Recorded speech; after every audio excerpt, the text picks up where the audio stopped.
As a type 2 diabetic, you might find yourself wondering from time to time, how on earth did I get this condition? Especially if you were a person who never really ate too many sweets.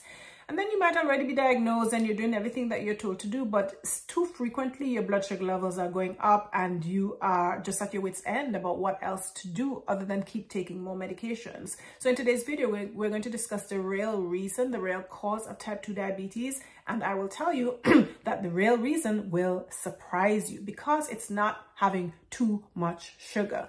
Now, once you understand the real reason for type 2 diabetes, there are two main reasons that will help you to understand what exactly you need to do to fix this problem going forward once and for all. So buckle up, get ready to listen without any distraction.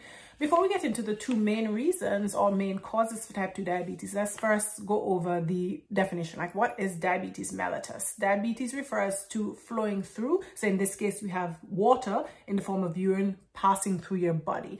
And then mellitus refers to honey or sugar. So essentially what we have is a condition where you have sugar water, urine, very sweet urine, flowing through your body, just passing through your body. Now, what are the two main causes of type 2 diabetes? The two main causes, number one, too much sugar, but not just too much sugar. This sugar is going into your blood too quickly. And then number two, insulin is not working to take the sugar out of your bloodstream. Now, the thing about this condition is that to fix problem number one, which is too much sugar getting into your blood too quickly, you are causing problem number two, which is too much insulin that is not working. Now let's break this down in a simple way that you can understand. Picture a conveyor belt in a factory. A conveyor belt, of course, is something that just keeps moving, like the moving escalator or moving walkway in an airport. So you have this conveyor belt and in the factory, and think of it, the sugar cubes, so sugar going on the conveyor belt to be taken to the different parts of the body, okay? So as sugar gets on the conveyor belt, on both sides of the conveyor belt, you have the factory workers, which in this case would be insulin. And the insulin is responsible, or let's just stick with factory workers, they're responsible for taking the sugar cubes off the conveyor belt as they go on. So getting on, which is you eating, sugar is going on, and as it goes on, the workers are taking it off. And so there's never a build up of the sugar cubes on the conveyor belt.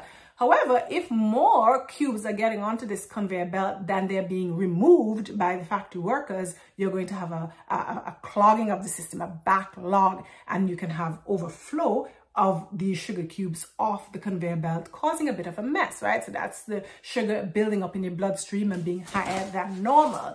Now, how do we fix this problem? How does the factory manager fix this problem? Essentially, he sends more workers to the conveyor belt to help with removing all these sugar cubes from the conveyor belt. But the problem is there's only so much space on both sides of the conveyor belt. And so you have a situation where there are just too many factory workers kind of being clogged together, clumped together, and really causing a bit of a mess. And so with this mess, with a bunch of big crowd of factory workers, nothing really gets done. So they're not being successful in getting the cubes off the conveyor belt. That is insulin resistance. And those are the two problems causing diabetes. How do you fix this problem? Number one is really, again, slow down how quickly sugar is coming in. How can you slow down how quickly sugar is coming in? Well, you can have sugar with company. So rather than having pure sugar, right, sweetened drinks, pure starch, etc., if you have this sugar with other things where the body has to work hard to get through these other things, right, get through the company and then get to the sugar. So the sugar is diluted, and because it's diluted with protein, fat, fiber, it's going to trickle in more slowly into the bloodstream. So that's one thing. Have it with other things, right? Another thing to consider as well, right, we talked about activity being active, right, and then also being careful about your liver and protecting your liver. So not overwhelming your liver with other things. Alcohol is a big culprit. Having alcohol means that the liver has to leave the other functions on the back burner to take care of alcohol, since alcohol is a poison, right? So to be careful about that. Now, some people take medications which are very taxing on the liver, and obviously their medications are needed to prevent death from other conditions. But sometimes too, you can reevaluate medications with your doctor to decide, okay, do I need this high dose?